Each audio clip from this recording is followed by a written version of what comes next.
Hello, আজকের ব্লগটা শুরু করছি দুপুরবেলা থেকে। যা গরম পড়ছে, এই গরমে একটা ডাব নারকেলের জল না খেলে হয় নাকি? ডাবের জল যে শরীরের জন্য কতটা উপকার সেটা হয়তো সবাই জানে। বাড়িতে একটা ডাব ছিল, ওই একটা ডাব কেটে আমরা 4 জনা খাচ্ছিলাম, কারণ ডাবের জলটা ছিল অনেকটা বেশি। আর জলটা এত সুন্দর ছিল, এত মিষ্টি ছিল, সেটা আর কি করে বোঝাই।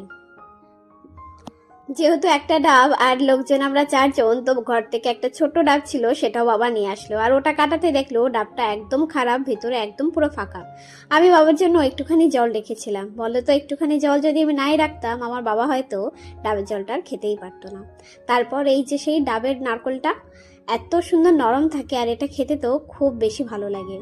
শুধু আমার নয়, এটা প্রত্যেকটা মানুষেরই হয়তো খুব বেশি ভালো লাগে।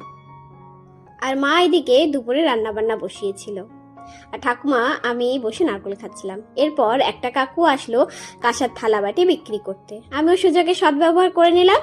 4টে থালা 4টে বাটি কিনে রাখলাম, আর 2টো পুজোর থালা। কাঁসার দাম যে এত বেশি আমার এই প্রথমবার ধারণায় আসলো, এর আগে তো জানতামই না। রাত্রেবেলা বাবা নিয়ে এসেছিল একটু খেজুরের রস, আর খেজুরের রস জাল দিচ্ছিল ঠাম্মা বসে। আমি এই প্রথমবার বাড়িতে জাল করে অরিজিনাল পুরো খেজুর গুড় বানাতে দেখলাম, যেটা কিনা আমার ঠাকুমারা আগে বাংলাদেশে এসব বানিয়ে থাকতেন। তখন আমাদের বাড়িতে নাকি অনেক খেজুর গাছ ছিল, আর সেই খেজুর গাছের যে রসটা হতো সেটা দিয়েই জাল করে গুড় বানাতো। এটা আমার কাছে একদম পুরো সেই ঠাকুমার ঝুলির গল্পের মতো ছিল, পুরোটাই কাহিনী। কখনো এটা বাস্তবে হতে দেখিনি।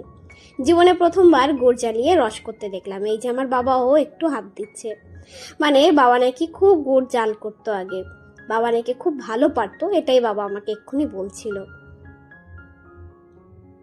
এতদিন আমরা যে গুড়টা খেয়েছি তাতে যে একদমই চিনি অর্ধেকের 4/3 মেশানো, এই প্রথমবার সেটা বুঝতে পেলাম। আসল গুড়ের ঘ্রাণ যে এতটা সুন্দর, সেটা আজকে না বানালে কোনোভাবেই বোঝা সম্ভব ছিল না।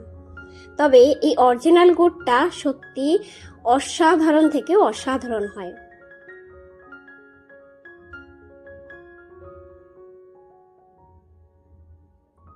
আর গুড়ের কালারটাও কি সুন্দর, তাই না? আমি দেখছিলাম আর বলছিলাম অরিজিনাল গুড় এতটা সুন্দর কি করে হয়, মানে এতটা সুন্দর গুড়। এরপর মা গুড় জাল করতে মোটামুটি ঠাম্মা বাবা মা 3জনাই বসেছিল, বাকি ছিলাম শুধু আমি। আমি বলছিলাম এখন হয়তো আমি বসলেই পুরো গুড় বানানো আমাদের পুরো পরিবার সম্পন্ন হয়ে যায়, যে 4 জনা মিলে, মানে আমাদের পুরো পরিবার মিলেই আজকে আমরা গুড় বানানো হলো। এরকম তো কোনো কিছু নয়। আজকে ব্লগে এখানে, টাটা, সবাই ভালো থাকবেন।